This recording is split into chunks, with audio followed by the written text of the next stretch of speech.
ഇപ്പോ വിദേശ നാണ്യശേഖരത്തിന് സഹായിക്കുന്ന സ്ഥാപനങ്ങളോട് നമ്മുടെ രാജ്യം കാണിക്കുന്ന ഉദാരമായ സമീപനമുണ്ട്. അതിലൊരു തെറ്റുമില്ല, ആവശ്യമാണ്. ആ സമീപനത്തിന് എല്ലാ രീതിയിലും അർഹതയുള്ളവരാണ് നമ്മുടെ പ്രവാസി സഹോദരങ്ങൾ. കേരളത്തിന് അതിൽ സംശയമില്ല. അതുകൊണ്ടാണല്ലോ ഈ സഭ യാഥാർത്ഥ്യമായത്. അപ്പോ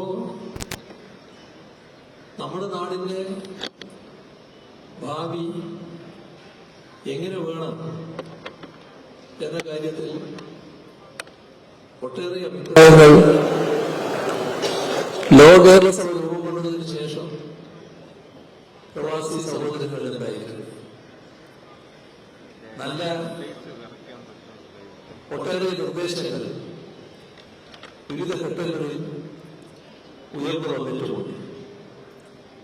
പ്രവാസികൾക്ക് സഹകരിക്കാൻ കഴിയുന്ന മേഖലകൾ കണ്ടെത്തി കൊടുക്കാൻ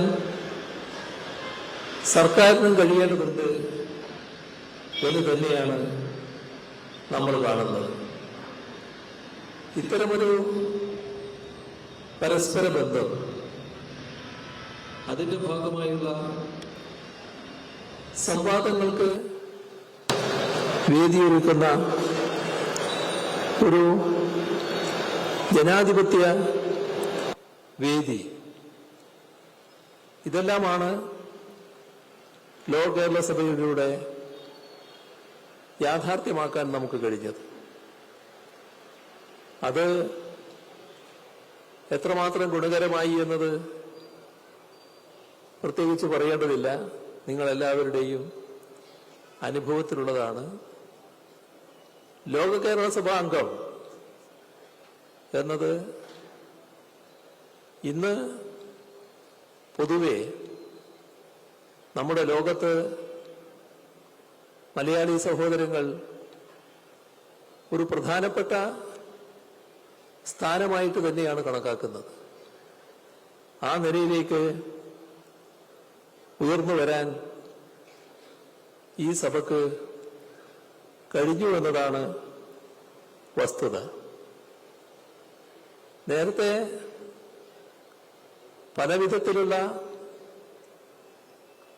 പരാതികള്, ആവലാതികള് ഉണ്ടായിരുന്നെങ്കിലും അത് ഉന്നയിക്കാനുള്ള വേദി ഉണ്ടായിരുന്നില്ല. ഇവിടെ ഉദ്യോഗസ്ഥരെയോ മന്ത്രിമാരെയോ ഒക്കെ ആവശ്യാനുസരണം കാണാൻ കഴിഞ്ഞിരുന്നില്ല. എന്നാൽ ഇന്ന് കേരള സഭയിൽ എല്ലാ കാര്യങ്ങളും നമുക്ക് പരസ്പരം ചർച്ച ചെയ്യാനാകുന്നു.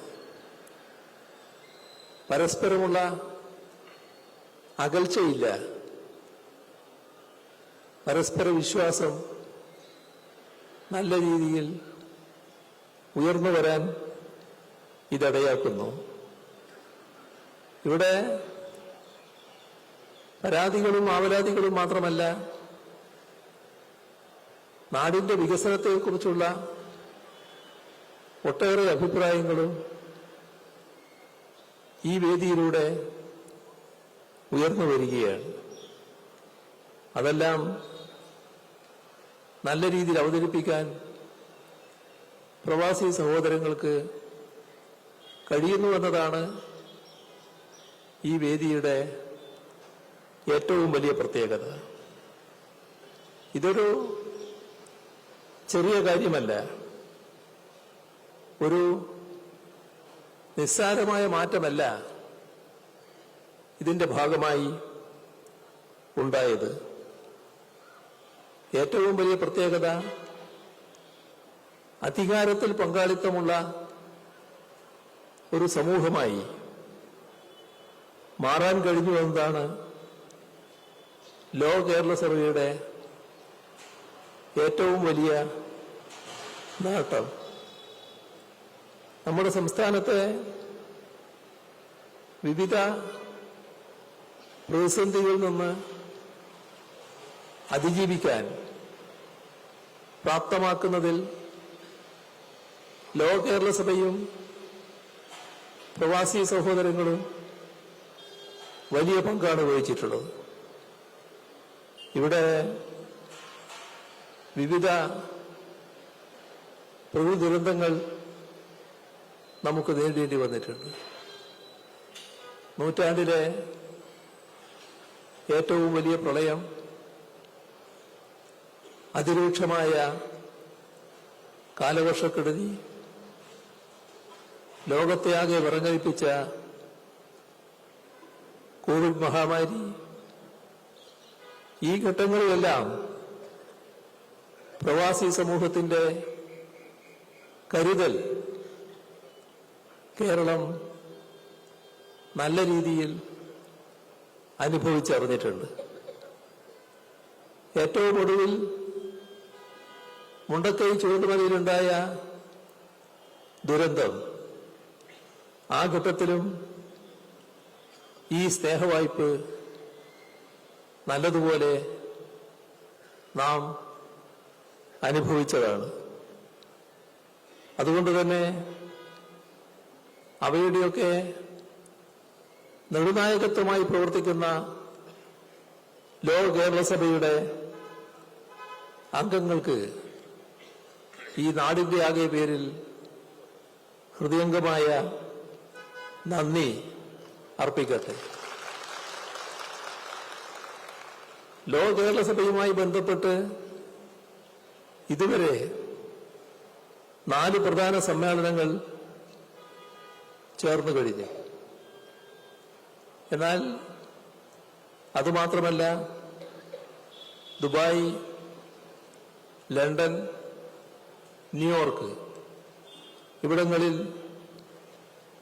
മേഖലാ സമ്മേളനങ്ങൾ, ഇപ്പോൾ 3 മേഖലാ സമ്മേളനങ്ങൾ ഇതേവരെ നടന്നിട്ടുണ്ട്. ഇവിടെ നേരത്തെ ചൂണ്ടിക്കാണിച്ചല്ലോ, ലോക കേരള സഭയിൽ ആദ്യം 35 രാജ്യങ്ങളുടെ പ്രതിനിധികളാണ് ഉണ്ടായിരുന്നത്. പക്ഷേ കഴിഞ്ഞ സമ്മേളനത്തിലെത്തിയപ്പോൾ അത് 103ആയി. ഈ വർഷത്തെ കണക്ക് ഇപ്പൊ ഞാൻ പറയുന്നില്ല, ഏതായാലും 103-നേക്കാളും കൂടുതലാണ് എന്ന കാര്യത്തിൽ ഒരു സംശയവും ആർക്കും ഉണ്ടാകാനിടയില്ല. അപ്പോ ഇതിന്റെ സ്വീകാര്യത വലിയ തോതിൽ വർദ്ധിക്കുന്നുവെന്ന് തന്നെയാണ് അനുഭവത്തിലൂടെ കാണുന്നത്.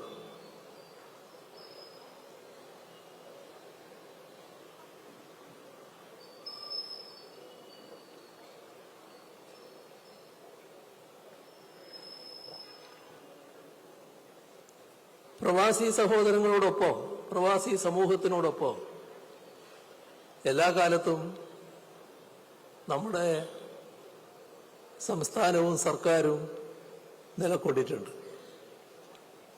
ഇവിടെ പ്രവാസികൾക്കായി പ്രത്യേക വകുപ്പ്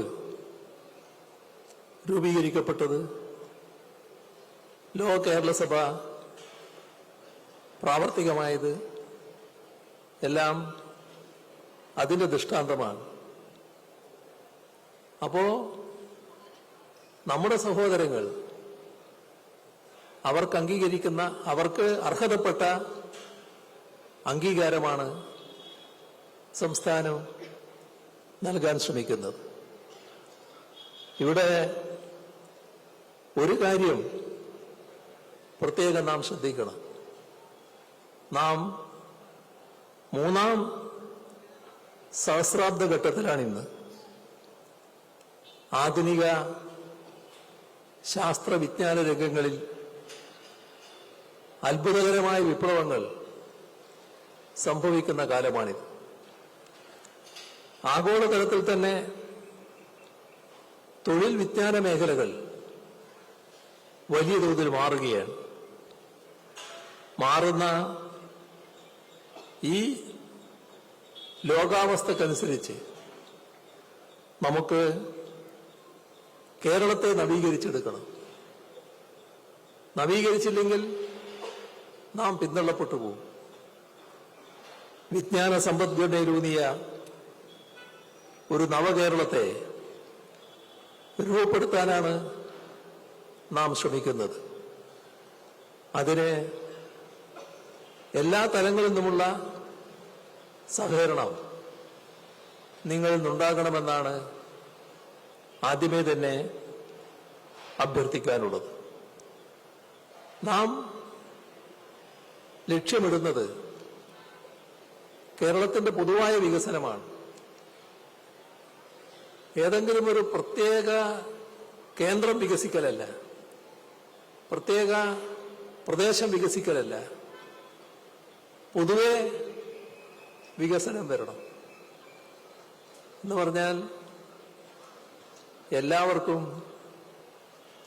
വികസനത്തിന്റെ സ്വാദ് അനുഭവവേദ്യമാകണം. എല്ലാ പ്രദേശങ്ങൾക്കും വികസന സ്പർശമുണ്ടാവണം. ഇതാണ് 2016 മുതൽ ഞങ്ങൾ ആവർത്തിച്ച് പറഞ്ഞുകൊണ്ടിരിക്കുന്ന കാര്യം. 10 വർഷം മുൻപ്, നിങ്ങൾ 10 വർഷക്കാലമായി പ്രവാസ ജീവിതം നയിക്കുന്നവരാണല്ലോ നിങ്ങളിൽ മഹാഭൂരിഭാഗവും. അതിനേക്കാളും കൂടുതൽ കാലം പ്രവാസ ജീവിതം നയിക്കുന്നവരാണല്ലോ. 10 വർഷം മുൻപ് കേരളത്തിൽ നിങ്ങൾ വരുമ്പോൾ നിങ്ങൾക്കുണ്ടായിട്ടുള്ള ഒട്ടേറെ പരാതികൾ ഏതെല്ലാം തരത്തിലുള്ള പരാതികളായിരുന്നു? നിങ്ങൾ ഇവിടെ വന്ന് പറഞ്ഞിട്ടുണ്ട്,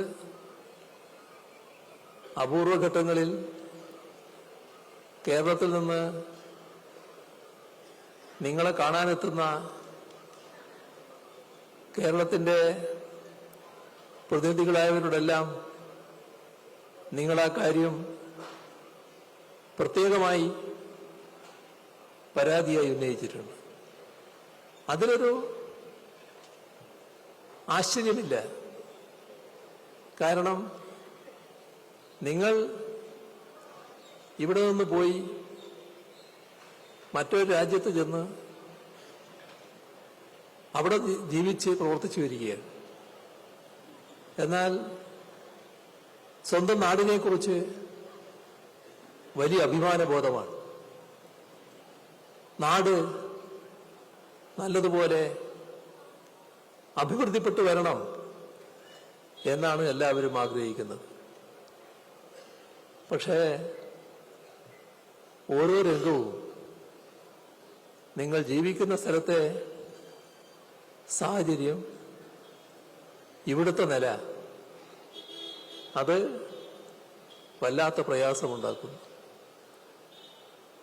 ഒന്ന്, യാത്രയുടെ ഭാഗം. യാത്രയുടെ കാര്യമെടുത്താൽ അന്നത്തെ കേരളം വലിയ പ്രയാസത്തിലായിരുന്നല്ലോ. നിങ്ങൾ നല്ല സൗകര്യമുള്ള റോഡുകളും യാത്രാ സൗകര്യവും കണ്ടവരാണ്. ഇവിടെ വരുമ്പോൾ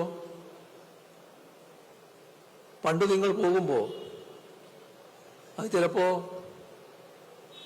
ദശാബ്ദങ്ങൾക്ക് മുൻപ് തന്നെയാകാം, വലിയ മാറ്റമൊന്നും ഉണ്ടായിട്ടില്ല.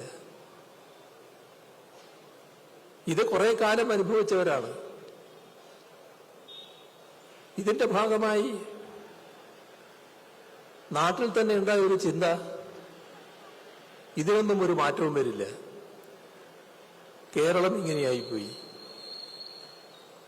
നമുക്ക് നല്ല യാത്രാ സൗകര്യം ഉണ്ടാവില്ല,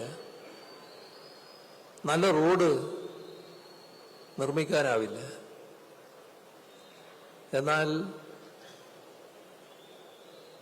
ഇപ്പോൾ നിങ്ങളുടെ അനുഭവം എന്താണ്? ഈ കഴിഞ്ഞ 10 വർഷം കൊണ്ട് കേരളത്തിൽ വന്നിട്ടുള്ള മാറ്റം നേരിട്ട് കാണാൻ കഴിയുന്നവരാണല്ലോ നിങ്ങളെല്ലാവരും. മനസ്സ് കുഴുകെ നിങ്ങളത് കാണുകയല്ലേ? നമ്മുടെ നാട്ടിൽ വന്ന മാറ്റം, എത്ര വലിയ മാറ്റം! ഒരു കാലത്ത് ദേശീയപാത നമ്മുടെ കേരളത്തിൽ യാഥാർത്ഥ്യമാകില്ല എന്നാണല്ലോ ചിന്തിച്ചിരുന്നത്. അത് യാഥാർത്ഥ്യമായിക്കൊണ്ടിരിക്കുകയാണല്ലോ. അടുത്ത മാസം അതിൽ ഏറ്റവും പ്രധാനപ്പെട്ട ഭാഗങ്ങൾ ഉദ്ഘാടനം ചെയ്യപ്പെടാൻ പോവുകയാണ്. ആ നിലയിലേക്ക് കാര്യങ്ങൾ എത്തിയിരിക്കുന്നു. മാർച്ചാകുമ്പോഴേക്ക് പിന്നീടും ഒരു ഘട്ടം പൂർത്തിയാക്കപ്പെടുമെന്നാണ്. ഇതെല്ലാം കേന്ദ്ര ഗവൺമെന്റ് തന്നെ സംസ്ഥാനത്ത് നൽകിയിട്ടുള്ള ഉറപ്പുകളാണ്. അതനുസരിച്ചുള്ള നടപടികളാണ് നീങ്ങിക്കൊണ്ടിരിക്കുന്നത്. ഇത് നാഷണൽ ഹൈവേയുടെ കാര്യത്തിൽ മാത്രമല്ലല്ലോ, നമ്മുടെ കേരളത്തിന്റെ യാത്രാ സൗകര്യം നല്ല രീതിയിൽ മെച്ചപ്പെടുക എന്നത് പൊതുവിൽ എല്ലാവരും ആഗ്രഹിക്കുന്ന കാര്യമാണല്ലോ. അതിന്റെ ഭാഗമായി കേരളത്തിലെ റോഡുകള്, പാലങ്ങള്, ഫ്ലൈ ഓവറുകള്, ഓവർബ്രിഡ്ജുകള് ഏതെല്ലാം രീതിയിലാണ് വന്നു കഴിഞ്ഞത്? വലിയ മാറ്റം വന്നല്ലോ. നമ്മുടെ കേരളത്തിന്റെ മലയോര ഭാഗം, ആ മലയോര ഭാഗത്ത് നല്ല രീതിയിൽ യാത്രാ സൗകര്യം ഉണ്ടാക്കുന്നതിന് വേണ്ടി മലയോര ഹൈവേ,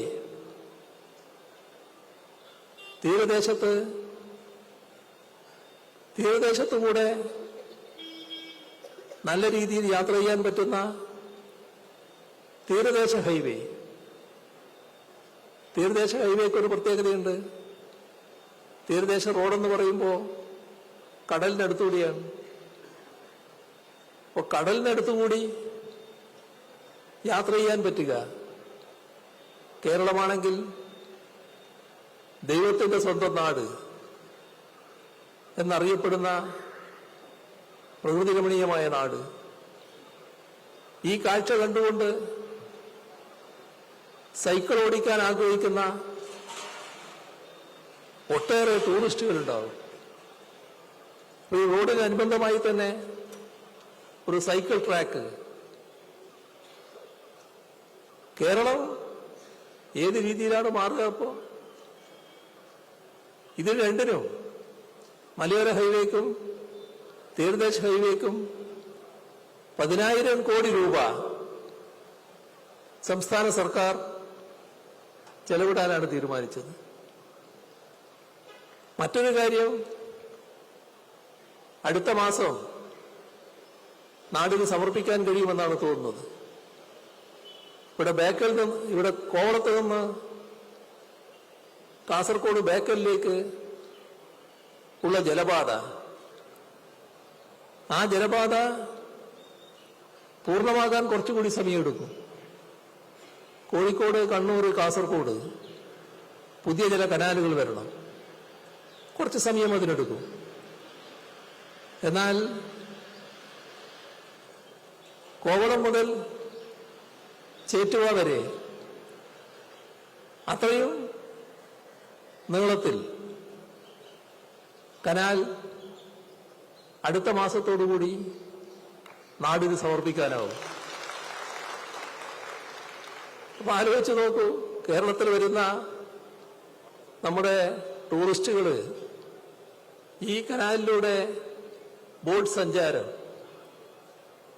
സഞ്ചരിച്ചുകൊണ്ടിരിക്കുമ്പോൾ ഒരു 10-30 കിലോമീറ്റർ ചെന്നാൽ അവർക്കൊരിടത്തിറങ്ങാം. അവിടെ ടൂറിസ്റ്റുകൾക്ക് ആസ്വദിക്കാനുള്ള കാഴ്ചകളുണ്ടാവും, നാടൻ ഭക്ഷണങ്ങൾ ഒരുക്കിയിട്ടുണ്ടാവും, പലതരത്തിലുള്ള നാടൻ വിഭവങ്ങൾ അവർക്ക് ആസ്വദിക്കാം. എല്ലാം കൊണ്ടും അവർ സന്തുഷ്ടരാകും. ഇത്തരത്തിലുള്ള പദ്ധതികൾ നമ്മുടെ നാടിനെ സമർപ്പിക്കുകയാണ്, വരാൻ പോവുകയാണ്, അടുത്ത മാസത്തോടെ യാഥാർത്ഥ്യമാകാൻ പോവുകയാണ്. ഒന്നുകൂടി നാം ആഗ്രഹിച്ചിരുന്നു. ഇന്നൊരു സന്തോഷമുള്ളത് ആ കാര്യത്തിൽ മറ്റൊരു തരത്തിൽ തുടക്കം കുറിച്ചിരിക്കുന്നു എന്നുള്ളതാണ്. നമുക്ക് തിരുവനന്തപുരത്ത് നിന്ന് കാസർഗോഡേക്ക് പണ്ട് യാത്ര ചെയ്യാനെടുത്ത സമയം റെയിൽവേയിൽ ഏകദേശം അതേ സമയം തന്നെ ഇപ്പോഴും എടുത്തുകൊണ്ടിരിക്കുകയാണ്. അത് കുറയണം. ചുരുങ്ങിയ സമയം കൊണ്ട് ദീർഘദൂരം യാത്ര ചെയ്യാൻ പറ്റുന്ന ട്രെയിനുകൾ നമുക്ക് വേണം. അതിന് പ്രത്യേകമായ ലൈനുകൾ വേണം. ആ രീതിയിൽ നമ്മുടെ ലൈനുകൾ, നിങ്ങളെല്ലാം പലയിടത്തുള്ള ട്രെയിനുകൾ കണ്ടവരാണല്ലോ. ഓരോ രാജ്യത്തും ഏതെല്ലാം തരത്തിലുള്ള ട്രെയിനുകൾ ഇപ്പോൾ വന്നിട്ടുണ്ട്. എത്ര വേഗത്തിലാണ് സഞ്ചരിക്കാൻ കഴിയുന്നത്. നമ്മുടെ നാടെന്ന് പറയുന്നത് മഞ്ചേശ്വരം മുതൽ പാറശാല വരെ എടുത്താൽ ഏകദേശം എല്ലാ ഗ്രാമങ്ങളും ഒരു വലിയ പട്ടണമായിട്ടല്ലേ കിടക്കുന്നത്. എല്ലാം കൂടി ഉൾക്കൊള്ളുന്ന ഒരു വലിയ പട്ടണമല്ലേ. അപ്പോ ചുരുങ്ങിയ സമയം കൊണ്ട് എത്താൻ കഴിയുക. തിരുവനന്തപുരത്ത് നിന്ന് 4 മണിക്കൂർ കൊണ്ട് കാസർഗോഡ് എത്താൻ കഴിയുക. തിരുവനന്തപുരത്ത് നിന്ന് 2 മണിക്കൂറിനുള്ളിലുള്ള സമയം കൊണ്ട് എറണാകുളത്ത് എത്താൻ കഴിയുക. ഇതൊക്കെ സ്വപ്നമല്ലാലോ, യാഥാർത്ഥ്യമാക്കാൻ കഴിയുന്ന കാര്യമാണല്ലോ. നിർഭാഗ്യവശാൽ അത്തരമൊരു കാര്യത്തിന് ഒരു തടസ്സവും ഉണ്ടാവില്ല എന്നാണ് സർക്കാർ കണക്കാക്കിയിരുന്നത്. പക്ഷെ പദ്ധതിയുമായിട്ട് അങ്ങ് മുന്നോട്ട് പോകാൻ നോക്കിയപ്പോൾ ഭയങ്കര തടസ്സം. ചെറിയ തടസ്സമല്ല. ഏറ്റവും നിർഭാഗ്യകരമായ വശം, അത്തരമൊരു പദ്ധതി നടപ്പാക്കണമെങ്കിൽ റെയിൽവേയുടെ അനുമതി വേണം. റെയിൽവേയിൽപ്പെട്ടതാണ്. അത് അനുമതി നൽകാതിരുന്നു. അനുമതി കിട്ടിയില്ലെങ്കിലും ഞങ്ങൾ ശ്രമിച്ചുകൊണ്ടേയിരുന്നു. പക്ഷേ ഫലം ഇല്ല. അങ്ങനെ ഇതിന് നടക്കാൻ പോകുന്നില്ല എന്ന് പറഞ്ഞിരിക്കുമ്പോൾ ഒരു ദിവസം ബഹുമാനായ ഈ ശ്രീധരൻ, അദ്ദേഹത്തെ നിങ്ങൾക്കെല്ലാവർക്കും അറിയാലോ. അദ്ദേഹത്തിൻ്റെ ടെക്നോക്രാറ്റ് രീതി മാത്രമല്ല, ഇന്നത്തെ കാലത്ത് അധികാര കേന്ദ്രങ്ങളിൽ നല്ല ബന്ധമുള്ള ഒരാളാണ് അദ്ദേഹം. അധികാര കേന്ദ്രം എന്ന് പറയുമ്പോൾ കേന്ദ്ര അധികാര കേന്ദ്രമാണ് ഞാൻ ഉദ്ദേശിക്കുന്നത്. കാരണം കഴിഞ്ഞ നിയമസഭാ തെരഞ്ഞെടുപ്പിൽ BJPയുടെ സ്ഥാനാർത്ഥിയായി മത്സരിക്കുക മാത്രമല്ല, കേരളത്തിന്റെ മുഖ്യമന്ത്രിയായി അദ്ദേഹം വരും എന്ന് അദ്ദേഹം അടക്കം പലരും പറഞ്ഞ കാര്യമായിരുന്നു. അത്തരത്തിലുള്ള ഒരാള് വന്നു പറഞ്ഞു, ഒരു പദ്ധതി കേന്ദ്ര ഗവൺമെന്റ് മുന്നിൽ കൊടുത്തിട്ടുണ്ട്, അവരത് അംഗീകരിക്കാൻ തയ്യാറാണ്. നിങ്ങൾ പറഞ്ഞാൽ, നിങ്ങളെന്ന് പറഞ്ഞാൽ സംസ്ഥാന സർക്കാർ പറഞ്ഞാൽ അതിന് അംഗീകാരം ലഭിക്കും. പറഞ്ഞ സന്തോഷം. നമ്മൾ പറഞ്ഞ പദ്ധതി തന്നെ ആണെന്നില്ല, നമുക്ക് റെയിൽ വേണമെന്നല്ലേ ഉള്ളൂ. ഈ റെയിലിന് അദ്ദേഹം ഇടുന്ന പേര് അതിവേഗ റെയിൽ എന്നാണ്. നമ്മളെ വളരെ അധിക സ്പീഡല്ല നമ്മൾ ഉദ്ദേശിച്ചിരുന്നത്. ആവട്ടെ, ഏതായാലും ഞങ്ങൾ അംഗീകരിക്കാം എന്ന് ഞാൻ പറഞ്ഞു. പക്ഷേ അദ്ദേഹത്തോട് പറഞ്ഞുകൊണ്ട് കാര്യമില്ലല്ലോ. കേന്ദ്ര റെയിൽവേ മന്ത്രിയെ ബന്ധപ്പെട്ടു. കേന്ദ്ര റെയിൽവേ മന്ത്രിയെ ആ ഘട്ടത്തിൽ എനിക്ക് പോയി കാണാൻ വിഷമമുണ്ടായിരുന്നു. ഞങ്ങളുടെ പ്രതിനിധിയായി ശ്രീ കെ വി തോമസ് ഡൽഹിയിൽ പ്രവർത്തിക്കുന്നുണ്ടല്ലോ, അദ്ദേഹം ഈ സദസ്സിൽ ഇരിക്കുന്നുണ്ട്. അപ്പോ അദ്ദേഹത്തോട് പറഞ്ഞു, ഇങ്ങനെ നിങ്ങൾ പോയി പ്രപ്പോസൽ ഒന്ന് കൊടുക്കണം, ഇവർക്ക് അംഗീകാരമാണെങ്കിൽ നമുക്ക് ഔദ്യോഗികമായിട്ട് കേന്ദ്ര ഗവൺമെന്റിനോട് ആവശ്യപ്പെടാം, അംഗീകരിക്കുന്നില്ലെങ്കിൽ പിന്നെ ആവശ്യപ്പെട്ടിട്ട് കാര്യമില്ലല്ലോ. ഇത് കേന്ദ്ര ഗവൺമെന്റ് പ്രതികരണമെന്ന് അറിയണം, ഇത് കേന്ദ്രമന്ത്രിയെ പോയി കാണണം. അദ്ദേഹം പോയ പ്രപ്പോസൽ കൊടുത്തു, അതിന് മറുപടി ഉണ്ടായില്ല. നമ്മൾക്കത് ഉപേക്ഷിക്കാൻ പറ്റില്ലല്ലോ, കാരണം നമ്മുടെ നാടിന്റെ ആവശ്യമല്ലേ. അങ്ങനെ ഞാനൊരു ദിവസം ഡൽഹിയിൽ പോയി, ഇദ്ദേഹത്തെയും കൂട്ടി, ശ്രീ കെ വി തോമസിനെയും കൂട്ടി ഈ കേന്ദ്രമന്ത്രിയെ കണ്ടു. ഇത് നിങ്ങൾ അംഗീകരിക്കുകയാണെങ്കിൽ ഞങ്ങൾ ഔപചാരികമായ പ്രപ്പോസൽ തരും. അദ്ദേഹത്തിന്റെ മനസ്സിലെ അങ്ങനൊരു കാര്യം ഉള്ളതായിട്ടില്ല അപ്പോൾ സംസാരിക്കുമ്പോൾ. ഏതായാലും ഒരിക്കൽ കൂടി നിങ്ങൾക്ക് ആ കടലാസുകൾ തരാം, കടലാസുകൾ കൊടുത്തു, നിങ്ങൾ മറുപടി തരണം എന്ന് പറഞ്ഞു. ഒരു മറുപടിയുമില്ല. ഇതാണ് അതിൻ്റെതായ അവസ്ഥ. അപ്പോ നമ്മുടെ രാജ്യത്ത് ഡൽഹി മീററ്റ് RRT എന്ന പുതിയൊരു യാത്രാ സൗകര്യം വന്നിട്ടുണ്ട്. അത് നമ്മുടെ മെട്രോയെ പോലെ തന്നെയാണ്, നല്ല സ്പീഡിൽ പോവുകയും ചെയ്യും. അത് നഗരകാര്യ വകുപ്പിന്റെ കയ്യിലാണ്. ഇപ്പൊ നഗരകാര്യമന്ത്രി ഇവിടെ വന്നപ്പോ അദ്ദേഹം ഞാനും കൂടി ഒരു പരിപാടിയിൽ പങ്കെടുക്കുകയായിരുന്നു. അദ്ദേഹത്തോട് പറഞ്ഞു, ഇങ്ങനൊരു പദ്ധതി ഉണ്ടല്ലോ, നിങ്ങൾക്ക് അത് ഞങ്ങൾക്ക് സഹായിക്കാൻ പറ്റില്ലേ? അദ്ദേഹം യോഗത്തിൽ പരസ്യമായിട്ട് പറഞ്ഞു, നിങ്ങൾ പ്രപ്പോസൽ തന്നാൽ ഞങ്ങൾ അംഗീകാരം തരാൻ തയ്യാറാണ്, നമുക്ക് ആ പദ്ധതിയുമായി മുന്നോട്ട് പോകാം. ആ വാക്ക് നല്ല നിലക്ക് വിശ്വാസത്തിലെടുത്തിരിക്കുകയാണ്. അതിന് ആവശ്യമായ സഹായം നൽകാമെന്നവർ പരസ്യമായി സമ്മതിച്ചിട്ടുണ്ട്. അതിന്റെ ഭാഗമായി ഞങ്ങൾ മന്ത്രിസഭാ യോഗം ഇപ്പോൾ തത്വത്തിൽ അംഗീകരിച്ച് ആ പദ്ധതിയുമായി മുന്നോട്ട് പോകാനുള്ള നടപടികളാണ് സ്വീകരിച്ചു വരുന്നത്. അങ്ങനെ വന്നാൽ ഇനി വരുന്ന താമസമുണ്ട്, കുറച്ച് വർഷം എടുക്കും. എന്നാലും നമ്മുടെ ആഗ്രഹം നമുക്ക് പൂവണിയും എന്ന ഒരു നില, അതിനുള്ളൊരു പ്രതീക്ഷ ഇപ്പോ ഉയർന്നു വന്നിരിക്കുകയാണ്. ഇങ്ങനെയുള്ള മാറ്റങ്ങൾ നമുക്ക് വേണമല്ലോ. നമ്മുടെ കേരളം എന്നത് ഇപ്പോ 4 വിമാനത്താവളങ്ങൾ പ്രവർത്തിക്കുകയാണല്ലോ. ആ വിമാനത്താവളങ്ങളിൽ കണ്ണൂർ വിമാനത്താവളത്തിന് പോയിന്റ് ഓഫ് കോൾ സൗകര്യമില്ലാത്തതുകൊണ്ട് നമ്മുടെ വിദേശ എയർക്രാഫ്റ്റുകൾക്ക് അവിടെ വരാൻ പറ്റുന്നില്ല. അത് കേന്ദ്ര ഗവൺമെന്റുമായി നിരന്തരം ബന്ധപ്പെട്ടുകൊണ്ടിരിക്കുകയാണ്. കമ്പനികളും ബന്ധപ്പെടുന്നുണ്ട്. കഴിഞ്ഞ ദിവസം എമിറേറ്റ്സ് ഇവിടെ 20 വർഷം പൂർത്തിയാക്കിയതിന്റെ ഒരു ചടങ്ങിൽ ഇന്നലെ ഞാൻ പങ്കെടുത്തിരുന്നു. അപ്പോൾ എമിറേറ്റ്സിന്റെ പ്രധാനിയും അതിൽ വന്നിരുന്നു. അപ്പൊ അവരും ഈ താല്പര്യം പ്രകടിപ്പിക്കുകയാണ്, ഇത്തരം കാര്യങ്ങൾ വന്നാൽ ഞങ്ങൾ വരാൻ തയ്യാറാണെന്നുള്ളത്. അത്തരം കമ്പനികൾ താല്പര്യം പ്രകടിപ്പിക്കുന്നുണ്ട്. നമ്മുടെ നാട്ടില് ആ സൗകര്യം കണ്ണൂർ എയർപോർട്ട് മാത്രമാണ് നിഷേധിച്ചിട്ടുള്ളത്. വിമാനത്തിന്റെ കാര്യം പറഞ്ഞപ്പോഴാണ് പ്രവാസി സഹോദരങ്ങളുടെ കാര്യത്തിൽ എത്ര ക്രൂരമായ മനോഭാവമാണ് നമ്മുടെ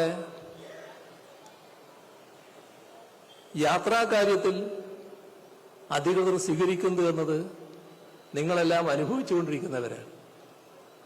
കാരണം നിങ്ങൾ പ്രത്യേക സമയങ്ങളിലാണ് കൂട്ടത്തോടെ നാട്ടിലേക്ക് വരിക.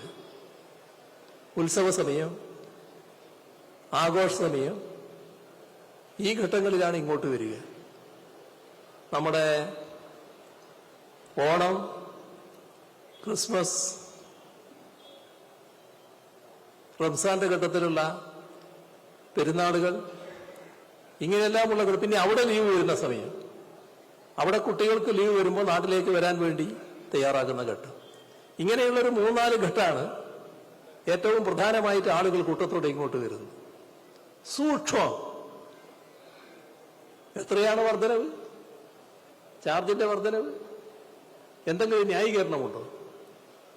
സാധാരണ ഏതൊരു യാത്രക്കും യാത്ര ചെയ്യുന്ന ദൂരത്തെ അടിസ്ഥാനപ്പെടുത്തിയാണല്ലോ യാത്രാ ചാർജ് നിശ്ചയിക്കുന്നത്. ഇവിടെ അതല്ലാലോ. കൂടുതൽ ആളുകൾ യാത്രക്ക് വരും എന്ന് കാണുമ്പോൾ അതിശയകരമായ വർധനമാണല്ലോ വരുന്നത്. താങ്ങാനാവാത്ത വർധനമാണല്ലോ വരുന്നത്. അതിക്രൂരമായ സമീപനമാണല്ലോ ഇത്. നമ്മുടെ രാജ്യത്തിന് വിദേശ നാണ്യം നേടിക്കൊടുക്കുന്ന ഒരു വിഭാഗത്തോട് ഇത്തരത്തിലൊരു ക്രൂരമായ സമീപനം സ്വീകരിക്കാൻ പാടുണ്ടോ? എത്രയെത്ര നിവേദനങ്ങൾ സംഘടനകൾ കൊടുക്കുന്നത്, ജനപ്രതിനിധികൾ കൊടുക്കുന്നത്, സംസ്ഥാന സർക്കാർ കൊടുക്കുന്നത് എല്ലാം നിഷ്ഫലമായി മാറുകയല്ലേ. അപ്പൊ അത്തരം കാര്യങ്ങളിൽ വലിയ തോതിലുള്ള മാറ്റം ഉണ്ടാകേണ്ടതുണ്ട് എന്ന് നാം കാണണം. ഇവിടെ ഞാൻ പറഞ്ഞു വന്നത് ലോകത്ത് വരുന്ന മാറ്റത്തെക്കുറിച്ചാണ്. ആ മാറ്റത്തിനനുസരിച്ച് നമ്മുടെ നാട് വലിയ തോതിൽ മാറേണ്ടതായിട്ടുണ്ട്.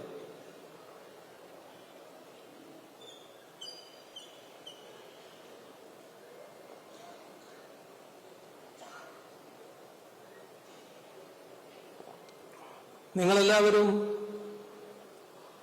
പല രാജ്യങ്ങളിൽ ജോലി സമ്പാദിച്ച് പ്രവർത്തിച്ചുകൊണ്ടിരിക്കുന്നവരാണ്. പക്ഷെ ഇന്നത്തെ അവസ്ഥ ലോക തൊഴിൽ കമ്പോളങ്ങളിൽ നമ്മുടെ യുവാക്കൾക്ക് മത്സരിക്കേണ്ടി വരുന്നത് വികസിത രാജ്യങ്ങളിൽ നിന്ന് വരുന്ന ഉദ്യോഗാർത്ഥികളോടാണ്. അപ്പോ അതിന്റെ ഭാഗമായി ഉള്ള മത്സരത്തിൽ അതിജീവിക്കാൻ കഴിയുന്ന ഒരു തലമുറയെ നമുക്ക് വളർത്തിയെടുക്കാൻ കഴിയണം. അതിന് ഉതകുന്ന ഒരു ബ്ലൂ പ്രിന്റ് ഈ സമ്മേളനത്തിൽ നാം അവതരിപ്പിക്കുന്നുണ്ട്. അതായിരിക്കും പുതിയ നയസമീപന രേഖ. നാളെ ചേരുന്ന പൊതുസമ്മേളനത്തിൽ അത് അവതരിപ്പിക്കും. നിങ്ങളുടെ അനുഭവം, നിങ്ങളുടെ അറിവും പരിചയവും അതെല്ലാം വെച്ചുകൊണ്ടുള്ള അഭിപ്രായങ്ങൾ ഉയർന്നു വരണം. അങ്ങനെ അത് സമ്പുഷ്ടമാക്കാൻ നമുക്ക് സാധിക്കേണ്ടതായിട്ടുണ്ട്. നാടിന്റെ മാറ്റങ്ങളുടെ മറ്റു വിശദാംശങ്ങളിലേക്ക് ഞാൻ അധികം പോകുന്നില്ല. എല്ലാ രംഗത്തും വലിയ മാറ്റം നമുക്ക് കൊണ്ടുവരാൻ കഴിഞ്ഞിട്ടുണ്ട്. അതിൻ്റെ തുടർച്ചയായാണ് ഇന്ന് കേരള നിയമസഭയിൽ അവതരിപ്പിച്ച ബജറ്റിനെ കേരളം പൊതുവിൽ കാണുന്നത്. നമ്മുടെ കേരളത്തിലെ വിദ്യാഭ്യാസ രംഗം +2 വരെ സൗജന്യമാണ്. ഇന്ന് പ്രഖ്യാപിച്ചു ഡിഗ്രി കോഴ്സും സൗജന്യമായിരിക്കുന്നു. അത്തരത്തിൽ കേരളത്തിൽ വിദ്യാഭ്യാസം നൽകുന്ന പ്രാധാന്യം, വിദ്യാർത്ഥികൾക്ക് നൽകുന്ന സൗകര്യം, ഇതെല്ലാം നല്ല രീതിയിൽ തന്നെ വർദ്ധിച്ചു വരികയാണ്. ഉന്നത വിദ്യാഭ്യാസ രംഗം വലിയ മാറ്റത്തിന് വിധേയമായിരിക്കുകയാണ്. നമ്മുടെ കേരളത്തിന്റെ പൊതുവിദ്യാഭ്യാസ രംഗം 10 വർഷം മുൻപ് നിങ്ങളൊക്കെ പഠിച്ച സ്കൂളുകളുടെ ഗതി കണ്ട് വല്ലാതെ വേദനിച്ച മനസ്സോടുകൂടി ഇവിടുന്ന് പോയവരായിരിക്കും നിങ്ങൾ. കാരണം അതെല്ലാം നാശത്തിന്റെ വക്കിലായിരുന്നു. ഇപ്പോ നിങ്ങൾക്ക് എവിടെയും വേദനിക്കേണ്ടി വരുന്നില്ല. കാരണം എവിടെ നോക്കിയാലും നല്ല കെട്ടിടങ്ങൾ, ക്ലാസ് മുറികൾ, സ്മാർട്ട് ഹൈടെക്കായ സ്കൂളുകൾ, എല്ലാ സൗകര്യങ്ങളും ഒത്തിണങ്ങിയിരിക്കുന്നു. ലോകത്തിന്റെ ഏത് ഭാഗത്തോടും കിടപിടിക്കാവുന്ന അക്കാദമിക് മികവ് പൊതുവിദ്യാഭ്യാസ മേഖലയ്ക്ക് നേടാൻ കഴിഞ്ഞിരിക്കുന്നു. നിങ്ങൾ പഠിച്ച സ്കൂളുകൾ നിങ്ങൾ പഠിക്കുന്ന കാലത്തേക്കാളും കൂടുതൽ മെച്ചപ്പെട്ട അവസ്ഥയിൽ കൺകുളിർക്കെ കാണാൻ നിങ്ങൾക്ക് സാധിക്കുന്നു. ഇതാണ് വന്ന മാറ്റം.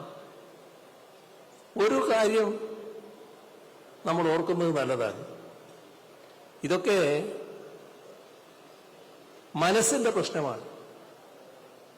എന്ന് പറഞ്ഞാൽ ഒരു ഭാഗമാണത്.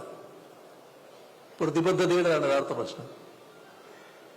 നാടിനോടുള്ള പ്രതിബദ്ധത. നിങ്ങളെ 10 വർഷം മുൻപുള്ളൊരു കാലം നിങ്ങൾ ആലോചിച്ച് നോക്കൂ. നിങ്ങൾ പലരും അനുഭവിച്ചറിഞ്ഞ കാര്യമായിരിക്കുമല്ലോ. കുട്ടികൾക്ക് പുതുവർഷം ആരംഭിച്ചു, പാഠപുസ്തകം കിട്ടാനില്ല. എവിടെ പോകുക? പാഠപുസ്തകം മാർക്കറ്റില്ല, പാഠപുസ്തകം അച്ചടിച്ചിട്ടില്ല. ഇപ്പോൾ നിസ്സഹായരായ അധ്യാപകര് ഈ വിദ്യാർത്ഥികളുടെ പ്രയാസം മനസ്സിലാക്കി മെല്ലെ ഫോട്ടോസ്റ്റാറ്റ് എടുത്തു കൊടുക്കുകയാണ്. എന്തുകൊണ്ടാണ് ഇത് സംഭവിക്കുന്നത്? കെട്ടുകാര്യസ്ഥത കൊണ്ട്, ഈ കാര്യത്തിൽ പ്രതിബദ്ധതയില്ലാത്തത് കൊണ്ട്. ഇപ്പൊ നോക്കൂ, നിങ്ങൾ ഈ കഴിഞ്ഞൊരു ദശാബ്ദക്കാലത്തെ അനുഭവം നോക്കൂ. ഇപ്പൊ നിങ്ങളൊന്ന് അന്വേഷിച്ച് നോക്കൂ. സ്കൂൾ അടക്കുമ്പോൾ അടുത്ത വർഷത്തേക്കുള്ള പാഠപുസ്തകം കയ്യിൽ കിട്ടുകയാണ് കുട്ടിക്ക്. ഇതാണ് മാറ്റം. നമ്മുടെ ഉന്നത വിദ്യാഭ്യാസ മേഖല, നമ്മുടെ യൂണിവേഴ്സിറ്റികൾ വലിയ മികവിന്റെ കേന്ദ്രങ്ങളായി മാറിയിരിക്കുന്നു. രാജ്യത്തെ പ്രധാന യൂണിവേഴ്സിറ്റികളോട് കിടപിടിക്കുന്ന കേരളത്തിലെ യൂണിവേഴ്സിറ്റികൾ, കോളേജുകൾ നല്ല രീതിയിൽ മികവ് നേടിയിരിക്കുന്നു. ആദ്യത്തെ 100-ൽ നമ്മുടെ 18 കോളേജുകൾ എത്തി നിൽക്കുന്നു. ഇതൊക്കെ മാറ്റമാണല്ലോ. 10 വർഷം മുൻപ് 100-ന്റെ താഴെയൊന്നും കാണില്ല, 100-ന്റെ മേലെ മാത്രമേ കാണുമായിരുന്നുള്ളൂ. എങ്ങനെ വന്നതാണ് മാറ്റം? ആ രംഗത്ത്, ഉന്നത വിദ്യാഭ്യാസ രംഗത്ത് വലിയ തോതിലുള്ള ഇടപെടലുണ്ടായി. സർക്കാർ പണം ചെലവഴിച്ചു. അതിന്റെ ഭാഗമായി നല്ല മാറ്റങ്ങൾ വന്നു. പശ്ചാത്തല സൗകര്യം മാത്രമല്ല, കോഴ്സുകൾ മാറി, ആധുനിക കോഴ്സുകൾ വന്നു. വിദേശങ്ങളിൽ നടക്കം ഇങ്ങോട്ട് വരാൻ കുട്ടികൾ വലിയ തോതിൽ താല്പര്യപ്പെടുന്നു. നമ്മുടെ വ്യാവസായിക രംഗത്ത് വന്ന മാറ്റം എത്ര വലുതാണ്, എത്ര വലിയ മാറ്റം! ചെറിയ മാറ്റമല്ലല്ലോ. നമുക്ക് ഒരു ഘട്ടത്തിൽ ഒരു നിക്ഷേപ സൗഹൃദ സംസ്ഥാനം എന്ന നിലയിലേക്ക് കേരളത്തെ മാറ്റാൻ കഴിയുമെന്ന് ആരെങ്കിലും കരുതിയിരുന്നു? അതൊന്നും കേരളത്തിന് സാധിക്കുന്ന കാര്യമല്ല എന്നല്ലേ കണക്കാക്കിയിരുന്നത്. പക്ഷെ അതിനൊരു ശ്രമം നമ്മൾ നടത്തി. അസാധ്യം എന്ന് കരുതി തള്ളിക്കളിയല്ല ചെയ്തത്. 2016 അധികാരത്തിൽ വന്നതിന് ശേഷം അതിന് ശ്രമം ആരംഭിച്ചു. നീണ്ട കഥയുണ്ട്. ആ കഥയിലേക്ക് ഞാനിപ്പോൾ പോകുന്നില്ല, അത് നീണ്ടതാണെന്നുള്ളതുകൊണ്ട്. ഏതായാലും ഇപ്പോൾ ഇവിടെ എത്തി. രാജ്യത്തെ നിക്ഷേപ സൗഹൃദ കാര്യങ്ങളിൽ നമ്പർ 1 സംസ്ഥാനം എന്ന നില കേരളത്തിൽ. അതൊരു തവണയല്ല, രണ്ടാമത്തെ തവണയും. കൊച്ചിയില് നമ്മൾ നിക്ഷേപ സംഗമം നടത്തിയപ്പോൾ വലിയ വിജയം അവിടെയുണ്ടായി. ഇപ്പോ ദാവോസില് നമ്മുടെ സംസ്ഥാനത്തെ വ്യവസായ മന്ത്രിയും നമ്മുടെ ചീഫ് സെക്രട്ടറി എല്ലാം പോയിരുന്നു. അവിടെ ശ്രീ യൂസഫ് അലിയും അവിടെ ഉണ്ടായിരുന്നു. ഇവരെല്ലാം കൂടി അവിടെ ചർച്ച നടത്തിയപ്പോൾ 1,00,000 കോടിയിൽ പരം രൂപയുടെ നിക്ഷേപ വാഗ്ദാനമാണ് വന്നത്. എന്തൊരാശ്ചര്യമാണെന്ന് നോക്കണം. ഞാൻ കഴിഞ്ഞ ദിവസം അസംബ്ലിയിൽ പറഞ്ഞു, വ്യവസായ മന്ത്രി ഒരാളെ കൂട്ടി എൻ്റെ അടുത്ത് വന്നു, ഒരു നിക്ഷേപകന്. അയാള്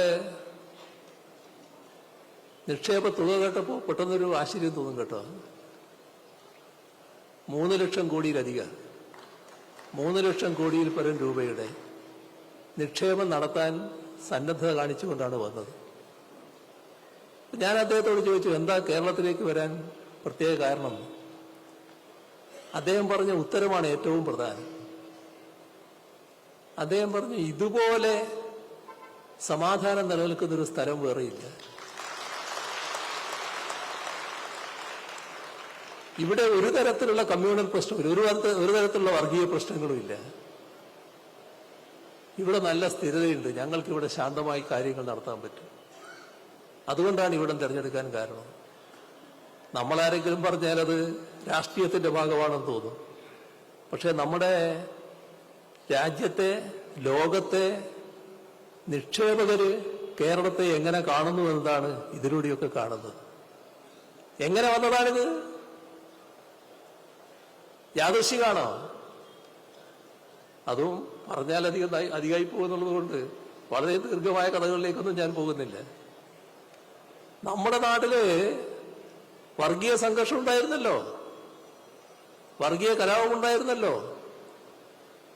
ഇവിടെ പലരുടെയും ജീവൻ നഷ്ടപ്പെട്ടിരുന്നല്ലോ, പലർക്കും പരിക്ക് പറ്റിയിരുന്നല്ലോ, പലരുടെ വീടുകളും കൊള്ളയടിക്കപ്പെട്ടിരുന്നല്ലോ, പലരുടെ സ്വത്തുവകകൾ നശിപ്പിച്ചിരുന്നല്ലോ, പല കടകൾ തകർത്ത് കൊള്ളയടിച്ചിരുന്നല്ലോ. എന്തെല്ലാം നടക്കാൻ പാടില്ലാത്ത കാര്യങ്ങൾ ഇവിടെ നടന്നിരുന്നു. എന്തേ കഴിഞ്ഞ 10 വർഷമായിട്ട് അത്തരത്തിലൊരു സംഭവവും കേരളത്തിന്റെ ഒരു ഭാഗത്തും ഇല്ലാത്തത്? അതാണ് നാം ശ്രദ്ധിക്കേണ്ടത്. അതിന് കാരണം ഇവിടെ വർഗീയ ശക്തികൾ ഇല്ലാത്തതുകൊണ്ടല്ല, അവരെല്ലാം നാടുവിട്ടതുകൊണ്ടല്ല. ചില വർഗീയ ശക്തികള് ഈ രാജ്യത്തെ ഏറ്റവും കൂടുതൽ കരുത്തുള്ള അവരുടെ ഘടകം ഇവിടെയാണുള്ളതെന്നാണ് കണക്കാക്കുന്നത്. അത്രയധികം സ്വാധീനമുള്ള വർഗീയ ശക്തികൾ ഇവിടെയുണ്ട്. പക്ഷേ തല പൊക്കാനാവില്ല. അതാണ് ഇവിടെ ഉണ്ടായ പ്രത്യേകത. തല പൊക്കിയോ കർക്കശമായ നടപടിയായിരിക്കും. ആരെയും ചാരി നിൽക്കില്ല, ആരെയും പ്രത്യേകമായി സംരക്ഷിക്കില്ല. വർഗീയ പ്രശ്നമാണോ, കർക്കശ നടപടി ഉണ്ടാവും. അതല്ലേ നമ്മുടെ സമൂഹത്തിന്റെ പ്രത്യേകതയുണ്ട്. അതോടൊപ്പം ഇതുകൂടി ചേർന്നപ്പോ നല്ല രീതിയിൽ നമ്മുടെ നാട്, നമ്മുടെ രാജ്യത്തിന് തന്നെ അകത്ത് തന്നെ ഒരു ഒറ്റപ്പെട്ട തുരുത്തായി. വർഗീയ പ്രശ്നങ്ങളില്ലാത്ത, സംഘർഷമില്ലാത്ത, നിങ്ങൾക്ക് എന്താണോ താല്പര്യം ആ താല്പര്യമുള്ള ഭക്ഷണം കഴിക്കാം. നിങ്ങൾക്ക് ഏത് വസ്ത്രമാണോ ധരിക്കാൻ താല്പര്യം ആ വസ്ത്രം ധരിക്കാം. ഏത് ആരാധനാലയത്തിൽ പോകാനാണോ താല്പര്യം ആ ആരാധനാലയത്തിൽ പോകാം. ഒന്നിനും ഇവിടെ തടസ്സമില്ല. ആ അന്തരീക്ഷം നമ്മുടെ നാട്ടിൽ നിലനിൽക്കുന്നു. അതോടൊപ്പം പശ്ചാത്തല സൗകര്യങ്ങളിലൊക്കെ ഉണ്ടായ വർധനവ് ഒക്കെ വന്നപ്പോ വലിയ തോതിലാണ് നിക്ഷേപ വാഗ്ദാനങ്ങൾ വരുന്നത്. വലിയ ബഹുരാഷ്ട്ര കമ്പനികൾ തന്നെ ഇങ്ങോട്ട് വരാൻ താല്പര്യം കാണിക്കുകയാണ്. ഇപ്പൊ ഇവിടെ വിഴിഞ്ഞം തുറമുഖം യാഥാർത്ഥ്യമായി. വിഴിഞ്ഞം തുറമുഖം യാഥാർത്ഥ്യമായി എന്ന് പറഞ്ഞാൽ നമ്മൾ കാണേണ്ട കാര്യം, 2016 ഞങ്ങൾ അധികാരത്തിൽ വന്നതിന് ശേഷം അതിന്റെ നടപടികൾ ആരംഭിച്ചു. ഒരു സംശയവുമില്ല, 2021 തുടർന്ന് നിങ്ങൾ തന്നെ അധികാരത്തിലിരിക്കുക എന്ന് ജനങ്ങൾ തീരുമാനിച്ചപ്പോൾ ഇത്തരം കാര്യങ്ങൾ നല്ല നിലക്ക് തുടരാൻ കഴിഞ്ഞു എന്നുള്ളതാണ്. അതിന്റെ ഭാഗമായി അത് യാഥാർത്ഥ്യമാക്കാനായി. യാഥാർത്ഥ്യമായതോടുകൂടി വന്ന പ്രത്യേകത എന്താ? കേരളത്തില് വലിയ വികസന സാധ്യതയാണ് വരാൻ പോകുന്നത്. ഇതിന്റെ ഭാഗമായി വരുന്ന മാറ്റം ചെറുതായിരിക്കില്ല.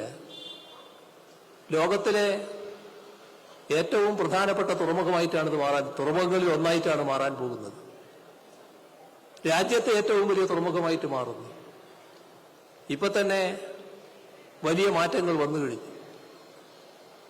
ഇനി അതിന്റെ ഭാഗമായുള്ള നിക്ഷേപം വരാൻ പോവുകയാണ്.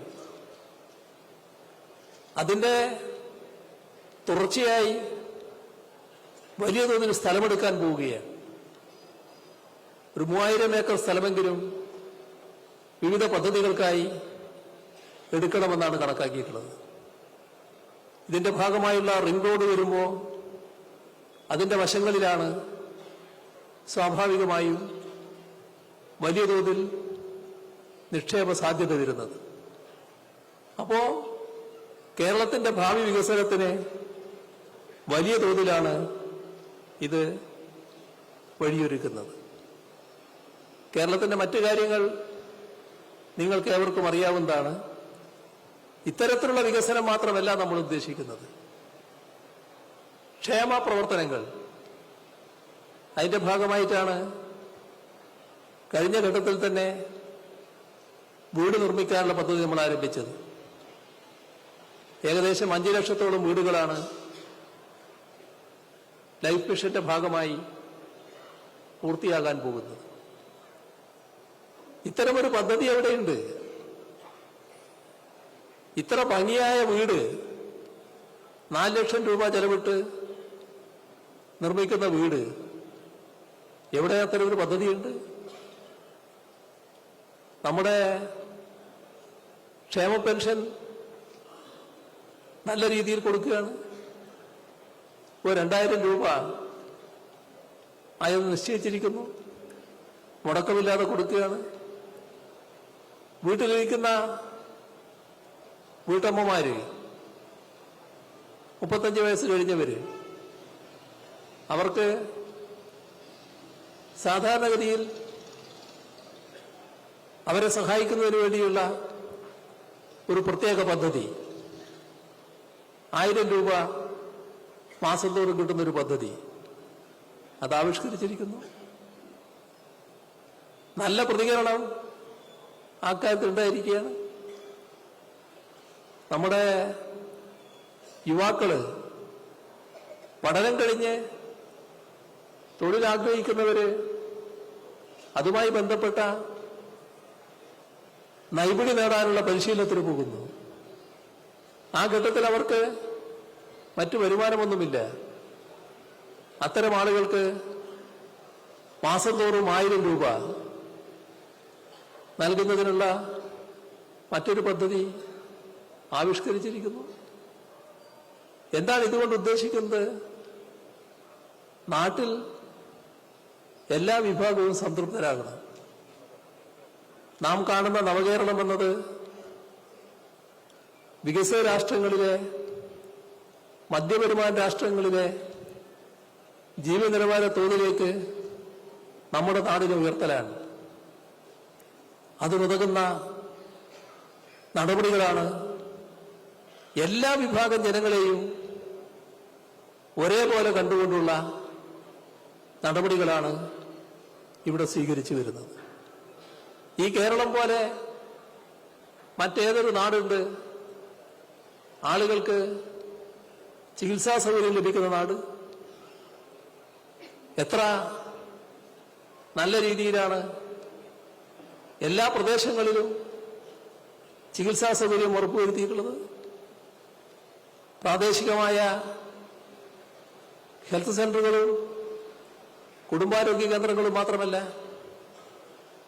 താലൂക്ക് ആശുപത്രി മുതൽ മെഡിക്കൽ കോളേജ് ആശുപത്രി വരെ സൂപ്പർ സ്പെഷ്യാലിറ്റി സൗകര്യങ്ങളാണ്. എത്ര വലിയ മാറ്റം! നമ്മുടെ ആരോഗ്യരംഗത്തെ പ്രത്യേകതകൾ കോവിഡ് കാലത്ത് രാജ്യവും ലോകവും അംഗീകരിച്ചല്ലോ. എങ്ങനെയാണ് കേരളത്തിൽ ഇതൊക്കെ സാധിച്ചത് എന്നാണല്ലോ അവർ ആശ്ചര്യപ്പെട്ടത്. ഇപ്പോ അടുത്ത കാലത്ത് വന്നൊരു കാര്യമല്ലേ നവജാത ശിശുക്കള് അവരുടെ മരണനിരക്ക് അമേരിക്കയില് 5.6, കേരളത്തിൽ 5. അപ്പോ അമേരിക്കയെ നാം കവച്ചു വെച്ചിരിക്കുന്നു. ഇതാണ് കേരളം, ഇതാണ് നമ്മുടെ നാട്, എല്ലാ രംഗത്തും അഭിമാനിക്കാൻ കഴിയുന്ന നാട്. അതാണ് എന്റെ നാട് എന്ന് നിങ്ങൾക്ക് ഓരോരുത്തർക്കും ഓരോ പ്രദേശത്തു നിന്നും ഓരോ രാജ്യത്തു നിന്നും പറയാവുന്ന നാടായി ഈ നാട് മാറിയിരിക്കുന്നു.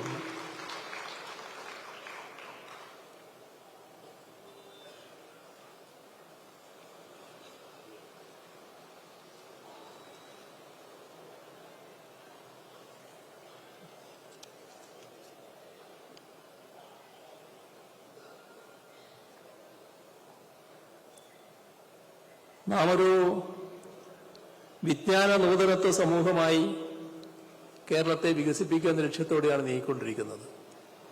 ആ കാര്യത്തിൽ നിങ്ങളെല്ലാവരുടെയും സഹകരണം ഉണ്ടാകണമെന്നാണ് അഭ്യർത്ഥിക്കാനുള്ളത്. വിജ്ഞാന കേരളത്തിന്റെ ഭാഗമായി സ്വീകരിക്കുന്ന ഒരു നടപടി ഇവിടെയുണ്ട്. അത് നിങ്ങളിൽ പലരും പ്രത്യേകമായി ശ്രദ്ധിക്കേണ്ട ഒരു കാര്യമാണ്.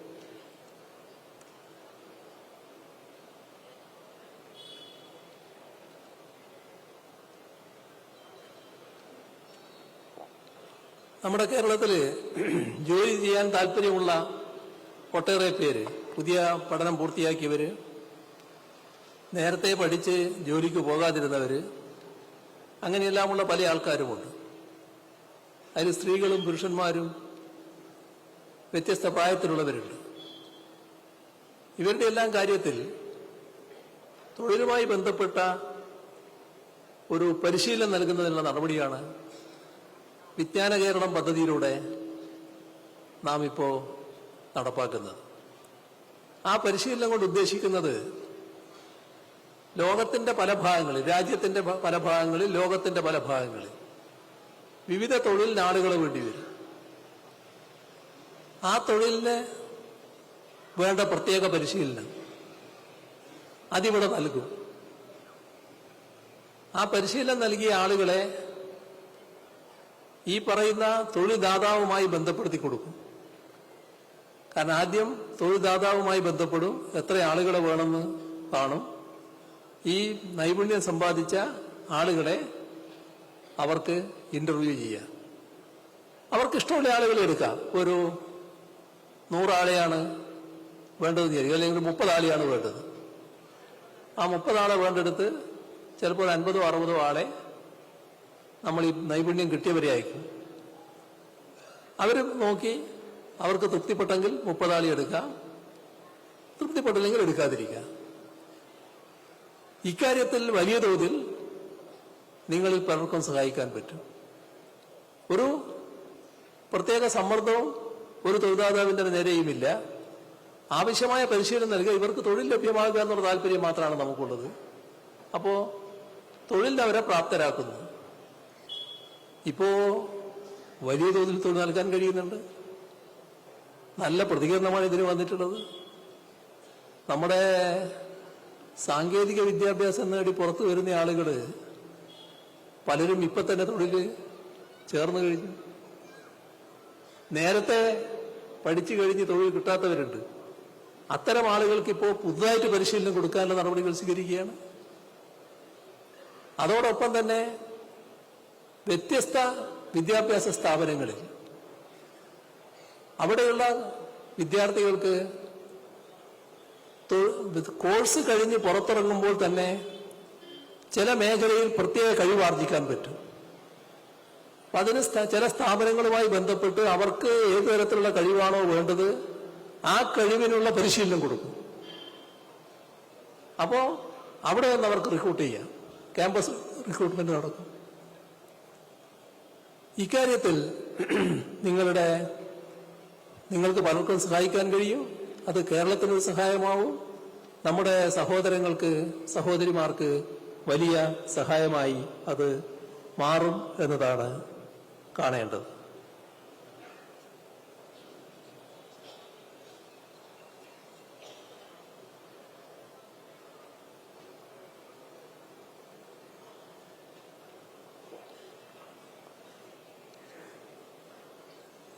ഇവിടെ പ്രവാസകാലത്ത് വലിയ തോതിലുള്ള പ്രശ്നങ്ങൾ പ്രവാസികൾക്ക് അനുഭവിക്കേണ്ടി വരുന്നു എന്നുള്ളത് ശരിയാണ്. അപ്പം അത്തരത്തിലുള്ള എല്ലാ പ്രശ്നങ്ങളുടെയും കൂടെ നിൽക്കാനാണ് നോർക്ക വകുപ്പ് ശ്രമിച്ചു വരുന്നത്. അതായത് പ്രവാസിയാകാൻ തീരുമാനിക്കുന്ന ഘട്ടം മുതൽ പ്രവാസ ജീവിതം അവസാനിപ്പിച്ച് തിരിച്ചു വരുന്നതുവരെ അവരുടെ കൂടെ നിൽക്കുക എന്ന നിലയിലേക്കാണ് നോർക്ക വകുപ്പ് മാറുന്നത്. പ്രവാസത്തിന്റെ എല്ലാ ഘട്ടങ്ങളെയും ഉൾക്കൊള്ളുന്ന സമഗ്രമായ സമീപനമാണ് നോർക്ക കൈക്കൊള്ളാൻ ഉദ്ദേശിക്കുന്നത്. ജോലിക്കായി വിദേശത്ത് പോകുമ്പോഴുള്ള നൈപുണ്യ പരിശീലനമുണ്ട്. പ്രവാസകാലത്ത് നിയമപരവും സാമ്പത്തികമായി പിന്തുണ ലഭിക്കേണ്ട പ്രശ്നങ്ങളുണ്ട്. പലവിധ കാരണങ്ങളാൽ നാട്ടിൽ തിരിച്ചെത്തുമ്പോഴുള്ള പുനഃസംയോജന പരിപാടികൾ, ഇതെല്ലാം ഇതിൽ ഉൾപ്പെടുന്നുണ്ട്.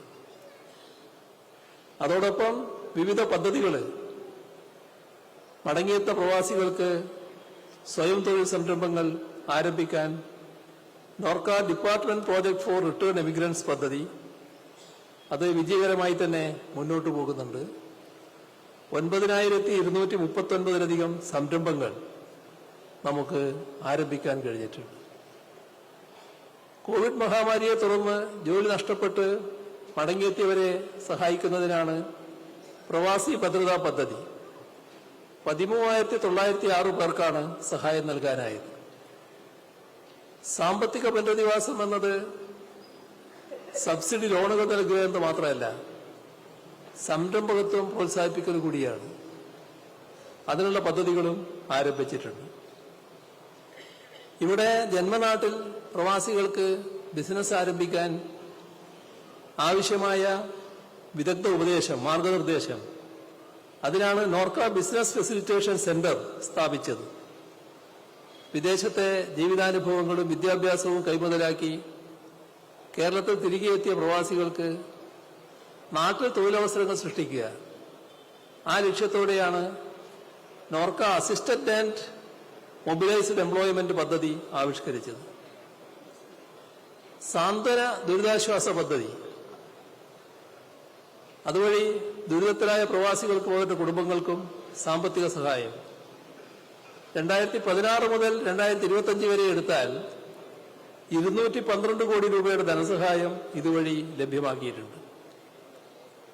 നോർക്ക ID കാർഡ് മുഖേന നൽകി വരുന്ന പ്രവാസി രക്ഷാ ഇൻഷുറൻസ് പോളിസിയിൽ 47,749 പേർ അംഗങ്ങളായിട്ടുണ്ട്.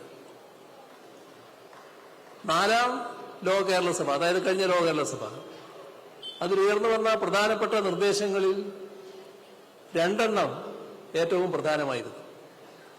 നോർക്ക കെയർ എന്ന സമഗ്ര ആരോഗ്യ ഇൻഷുറൻസ് പദ്ധതി, സമഗ്ര പുനരധിവാസ പദ്ധതിയായ പ്രവാസി മിഷൻ, ഈ 2 ഇതിനകം നമുക്ക് യാഥാർത്ഥ്യമാക്കാൻ കഴിഞ്ഞിട്ടുണ്ട്. പ്രവാസികൾക്ക് മാത്രമായി രാജ്യത്ത് ആദ്യമായി നടപ്പിലാക്കുന്ന സമഗ്ര ആരോഗ്യ അപകട ഇൻഷുറൻസ് പദ്ധതിയായ നോർക്ക കെയറിൽ 1.5 ലക്ഷത്തോളം പ്രവാസികളാണ് ഇപ്പോൾ അംഗങ്ങളായിട്ടുള്ളത്. ഇനിയും അത് വർദ്ധിക്കും. അതിനാവശ്യമായ കാര്യങ്ങൾ നിങ്ങൾ ചെയ്താൽ മതി. കേരളത്തിലേക്ക് തിരിച്ചെത്തുന്ന പ്രവാസികളുടെ സാമ്പത്തിക പുനഃസംയോജനം സാധ്യമാക്കുന്നതിനും പ്രവാസി പങ്കാളിത്തോടെയുള്ള പുനരധിവാസ പദ്ധതികൾ ആസൂത്രണം ചെയ്യുന്നതിനുമായാണ് പ്രവാസി മിഷൻ ആരംഭിച്ചത്. ഇങ്ങനെ വിവിധ തരത്തിലുള്ള പദ്ധതികൾ നമ്മുടെ നാട്ടിൽ നടപ്പാക്കാൻ കഴിഞ്ഞിട്ടുണ്ട്. നമ്മുടെ പ്രവാസികള് പ്രവാസ ജീവിതം ആരംഭിക്കുമ്പോൾ പാസ്പോർട്ട് ഇനത്തിലെ വിസ ഇനത്തിലൊക്കെ പ്രവാസികൾ ഈടാക്കുന്ന തുകയുടെ ചെറിയ ശതമാനം പ്രവാസികളുടെ ക്ഷേമത്തിന് കേന്ദ്ര സർക്കാർ മാറ്റിവെക്കണം എന്നതും ഈ കൂട്ടത്തിൽ നമ്മൾ കാണുന്നൊരു കാര്യമാണ്. യാത്രയുടെ കാര്യം ഞാൻ നേരത്തെ പറഞ്ഞു. ഏതെല്ലാം തരത്തിലാണ് നിങ്ങൾ പ്രയാസം അനുഭവിക്കുന്നത്. അത്തരം കാര്യങ്ങളിൽ സമീപനം മാറണം എന്ന് തന്നെയാണ് കാണുന്നത്. ഇവിടെ ഒരു കാര്യം ഖേദപൂർവം നാം കാണേണ്ടതുണ്ട്. ഇത് പ്രവാസികളുടെ ഒരു പാർലമെന്റാണ് യഥാർത്ഥത്തിൽ. അതായത് നിയമസഭാംഗങ്ങളോടും പാർലമെന്റ് അംഗങ്ങളോടും ഒപ്പം പ്രവാസി സഹോദരങ്ങളും കൂടി ചേരുന്ന ഒരു സഭ. അത് പ്രവാസികൾക്ക് ഏറ്റവും പ്രധാനപ്പെട്ട ഒന്നാണ്. അപ്പോ അതിനോട് ചേർന്ന് നിൽക്കാൻ എല്ലാവർക്കും ആവണ്ടേ?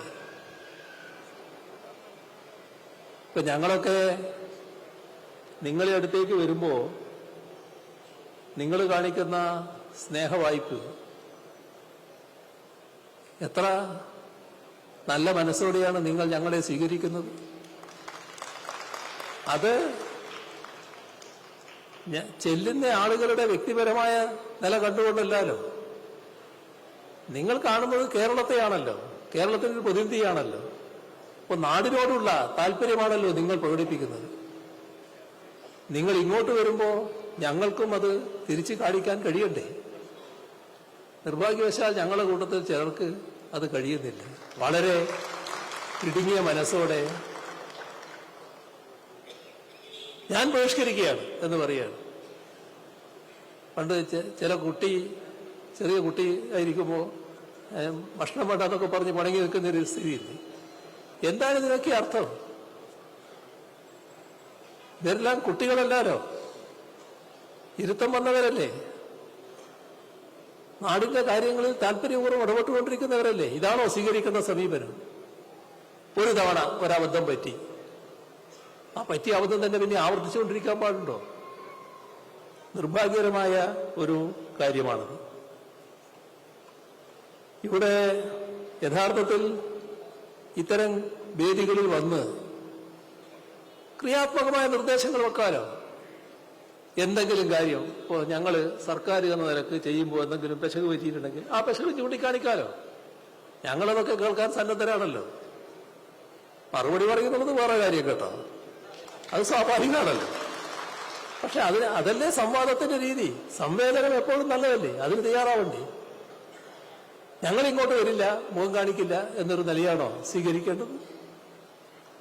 ഇപ്പൊ നാം കാണേണ്ടത് പല പ്രതിസന്ധികളുണ്ടെങ്കിലും കേരള സഭയുടെ ഈ 5ാം സമ്മേളനം നാം നവകേരളത്തിലേക്കുള്ള ചൂണ്ടുപലകയായി കാണുന്നു. ഈ പ്രതിസന്ധികളെല്ലാം നമുക്ക് അതിജീവിക്കാനാവും. ഏത് കോണിലായാലും ഞാനൊരു മലയാളിയാണ് എന്ന് അഭിമാനത്തോടെ പറയാൻ കഴിയുന്ന ഒരു കേരളം, ഇതാണ് എന്റെ നാട് എന്ന് നിങ്ങൾക്ക് അഭിമാനത്തോടെ പറയാൻ കഴിയുന്ന കേരളം സൃഷ്ടിക്കലാണ് ഞങ്ങൾ ഉദ്ദേശിക്കുന്നത്. പണ്ട് കവി പാടിയില്ലേ, ഭാരതം എന്ന പേർ കേട്ടാൽ അഭിമാനപൂരിതമാകണം അന്തരംഗം. അതിന്റെ കൂടെ തന്നെ പാടി, കേരളം എന്ന പേർ കേട്ടാൽ തിളക്കണം ചോര നമുക്ക് ഞരമ്പുകളിൽ. അപ്പൊ ഇന്ത്യ എന്ന വികാരത്തിനുള്ളിൽ തന്നെ കേരളം എന്ന വികാരവുമുണ്ട്. കേരളീയർക്ക് ആ നിലക്കുള്ള അഭിമാനബോധവുമുണ്ട്. അർഹതപ്പെടുന്നത് നേടിയെടുക്കാനുള്ള കരുത്തും ശക്തിയും ഈ സമൂഹത്തിനുണ്ട്. അത് ആരെങ്കിലും നിഷേധിച്ചാൽ അതിനോട് അടിയറ പറയാതെ തന്നെ ജനങ്ങളുടെ ക്ഷേമ വികസന കാര്യങ്ങളുമായി മുന്നോട്ടു പോകാനുള്ള ദർശനവും പ്രായോഗിക കർമ്മപദ്ധതിയുമുണ്ട്.